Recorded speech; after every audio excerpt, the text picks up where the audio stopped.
So hi, welcome to this episode of History Hunters. It's probably going to be a short one. I'm at the Grandview Memorial Park in Glendale, California, and there's some old movie stars buried here. Unfortunately, the ones that I want to go into, the mausoleums, are all locked up. There are several people that I had hoped to see, so what we're going to do is improvise, show you some pictures of the graves and talk about them. There's some graves out here that I can visit, including some cremain niches right here. So join me.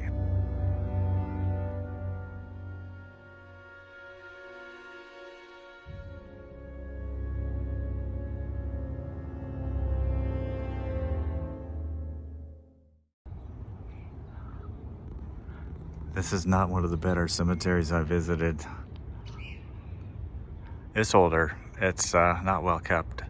The mausoleum that I wanted to check out is locked up. There's several key people in here, including Edna Purviance, who was one of the Charlie Chaplin actresses.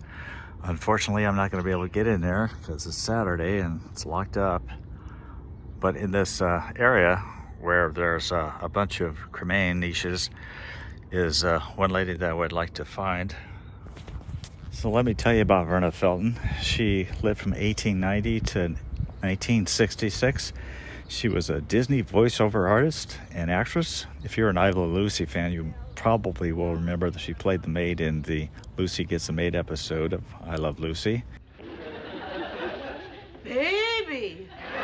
She was also best known for her role of Hilda Crocker in the 1950s TV series December Bride, which starred Spring Byington. She also played in another episode of I Love Lucy as Mrs. Simpson, the woman who had sales resistance when Lucy tried to sell her the handy-dandy vacuum cleaner. This was a scene that had been cut from the reruns shown on TV, unfortunately. But she also voiced a lot of Disney characters. She was the fairy godmother in Cinderella, Flora, the Make It Pink Good Fairy in Sleeping Beauty, and she was one of the mother elephants in The Jungle Book. She was also the original voice of Wilma Flintstone's mother, Pearl Slugglehoop. She also voiced the Queen of Hearts in Alice in Wonderland. Who's been painting my roses red? And she also voiced the haughty alpha female elephant in Dumbo. Ah, this is a proud, proud day. She also appeared on screen with such movies as If I Had My Way, The Big House, The Fuller Brush Man with Red Skelton, Buccaneer's Girl, and The Gunfighter. Edna Purviance, who is located in the West Mausoleum, just to the left of the main entrance, was best known as Charlie Chaplin's girl in many of his films. In 1915, Purviance was working as a stenographer in San Francisco when actor and director Charlie Chaplin was working on a second film with S&A Studios, working out of nearby Niles, California. He was looking for a leading lady for a night out, and he found her. From 1915 to 1917, Chaplin and Purviance were romantically involved during the making of his S&A, Mutual, and First National films. The romance ended suddenly when Purviance read a newspaper report of Chaplin having married 16-year-old Mildred Harris. On January 13, 1958, Purviance died of throat cancer at the age of 62 at the Motion Picture and Television Country House and Hospital in Woodland Hills. Another famous person whose remains are in this mausoleum is Gus Meins, who is best known for his R-gang comedies of the 1930s. His Buster Brown shorts of the 1920s revealed his knack for directing child performers. In 1932, he joined Hal Roach Studios, where he would do his best work. From 1934 to 1936, Meins was the principal director of 14 R-gang comedies. After leaving Roach in 1937, he directed B films at Republic Studios. Scandal rocked his world when on August 1, 1940, Meins was arrested on charges that he had molested 3 boys, ages 10 to 15, in the basement of his home in Los Feliz. Released on bail, he swore his innocence but told his wife and son that the case would ruin him regardless of the outcome. That night, he drove his car into the hills above La Crescenta, attached a hose to the exhaust pipe of his car, and asphyxiated himself. The news shocked Hollywood, where Meins was known as one of the kindest men in the movie business.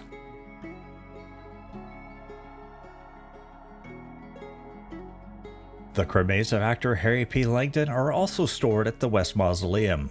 Born in Council Bluffs, Iowa, Langdon appeared in circuses and vaudeville shows until 1924, then moved to Hollywood to appear in 2 reel short films from 1924 to 1944 and starring in 7 features. He ranks with Buster Keaton, Charlie Chaplin, and Harold Lloyd during the silent comedy era.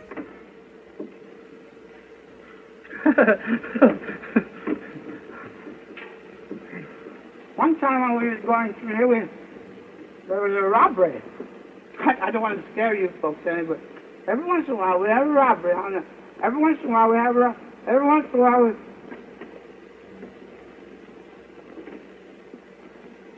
Every once in a while. Just as Keaton was called the Great Stone Face and Chaplin the Little Tramp, Langdon was the baby. He didn't come into movies until he was already a 40-year-old veteran of vaudeville, and he was a movie star only for a brief time.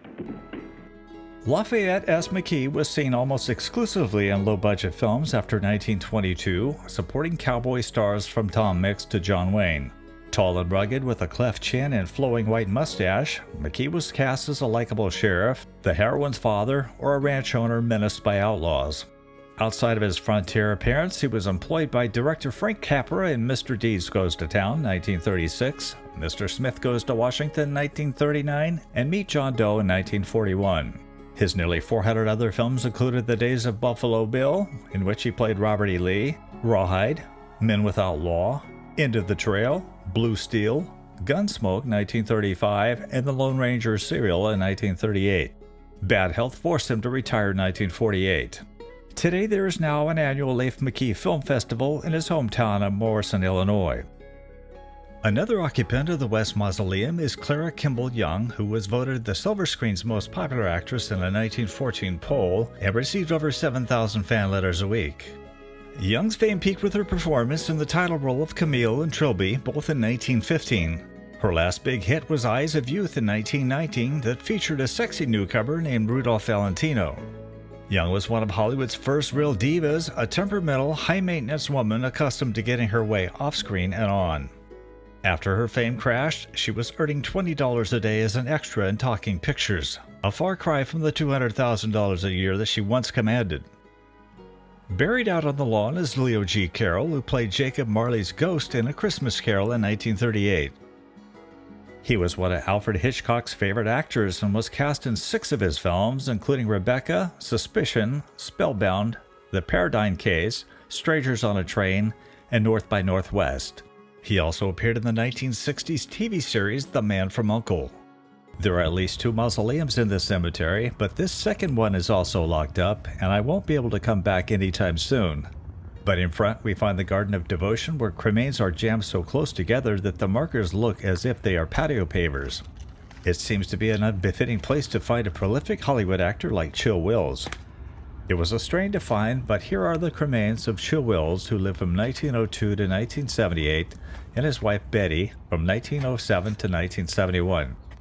Chill Wills' distinct and gravelly voice made him stand out in virtually every appearance. As you could probably figure out, Wills was not born as Chill, but as Theodore Childress Wills.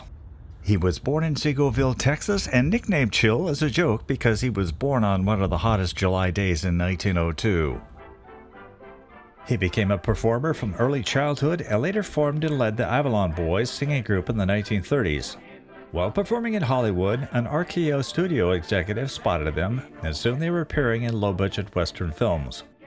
One of his funniest contributions to early Hollywood films was when he provided the deep voice for Stan Laurel's singing voice for The Trail of the Lonesome Pine in the 1937 movie Way Out West, which also featured the Avalon Boys Quartet. In the Blue Ridge Mountains of Virginia, on the trail of the lonesome pine.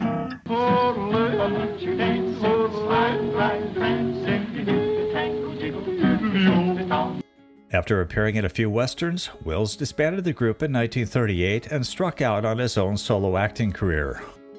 During the 1940s, Wills was a contract player for MGM, mostly appearing in westerns. His dramatic roles included playing Uncle Bolly in Giant in 1956, appearing in scenes with James Dean, Rock Hudson, and Elizabeth Taylor. You should have shot that fella a long time ago. Now he's too rich to kill. Wills was nominated for the Academy Award for Best Supporting Actor for his role as Davy Crockett's companion, beekeeper, in the film The Alamo in 1960. You may also know that Wills was the voice of Francis the Talking Mule in a series of films. Wills' deep and rough voice with its western twang seemed to match the personality of the cynical mule. In 1962, he guest starred as Abe Blocker in Gunsmoke, as a deranged mountain man and old friend of Matt Dillon, preying on homesteaders. His murderous rampage results in his own violent Sets in your death. stomach like a ball of lead. Wild meat, that's different. Eat all you want. You know something, Matt? I've been starved for days and days, and then found the meat, and I've sat and eat it all night long. You do it with them tame cattle, you swell up and die. In 1968, he appeared in another episode of Gunsmoke, A Noose for Dobie Price. So Chill Wills is buried on the other side of that little area there. And come over here, we got Manning Sherwin, 1898 to 1974. There's the drama mess right there. So this is cremains niches right here. Manning Sherwin was an American composer born in Philadelphia. He attended Columbia University before embarking upon a long career in musical theater and films.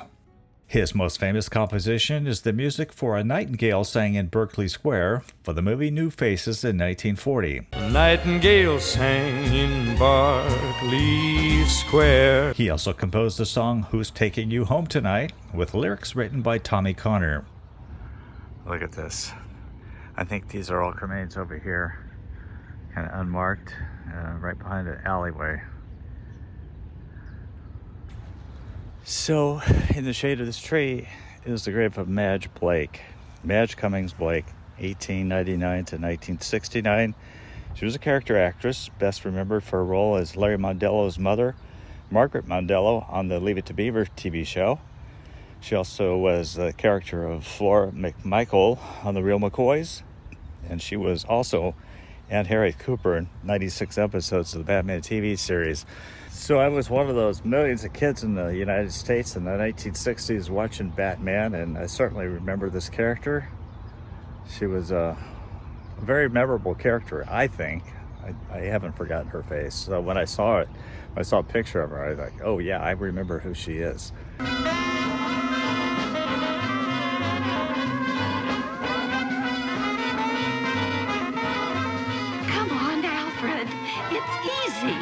Don't be an old fuddy-duddy. I'm afraid my dancing days ended with a Lambeth walk, madam. Doctor's orders, you know. War injury. I like rock and roll music as much as the next red-blooded average American teenager. But this stuff is awful. It's the latest dance. They call it the Catoosie. By Benedict Arnold and the Traitors. It started a couple of weeks ago at a new restaurant on the west side called the Pink Sandbox. Between 1957 and 1963, Madge Blake had a recurring role as Flora McMichael, the romantic interest of Walter Brennan's character of Grandpa Amos McCoy on The Real McCoys. That sitcom was about a mountain family that relocated to Southern California. Want you to meet the family known as the Real McCoys. That's Grandpappy Amos, the head of the clan. He roars like a lion, but he's gentle as a lamb. And now here's Luke, who beams with joy since he may take Mrs. Luke McCoy. From West Virginia they came to stay in sunny California. Old Grandpappy Amos and the girls and the boys of the family known as the Real McCoys. Blake also appeared in the 1964 pilot episode of The Addams Family as Miss Comstock, an official from the Addams Children's School. Gene Kelly had a special affection for her and included her in each of his films following her role in An American in Paris. Also buried in the cemetery is Dorothy Coburn Heap, who lived from 1904 to 1978. She was a dark-haired actress who appeared in a number of early Laurel and Hardy silents. She was the dentist nurse in Laurel and Hardy's Leave 'Em Laughing in 1928. She also appeared in The Battle of the Century and The Second 100 Years. After she retired from acting with Sound Pictures, Coburn worked as a stunt double and became a stand-in for Ginger Rogers. She died at the age of 74 from emphysema. So see, I told you it was going to be a short one. I apologize. It would have been a lot longer if the mausoleums were open, and I have no way of opening them on a Saturday. But I want to thank you so much for tuning into History Hunters. Not all of our videos are this short, but we hope that you enjoyed it nonetheless. Curious if you were also watching Batman when I was in the 1960s. Since I was born in 1961, I was just the right age to be enamored by Batman and Robin on the TV show. Of course, that was Adam West and Burt Ward. Of course, many Batmans have come and gone since. But Chill Wills, I have to mention my autograph collection. I do have an autographed picture of Chill Wills. And I just think he was a really memorable character, Western character. We'd love to hear your comment. Thank you so much.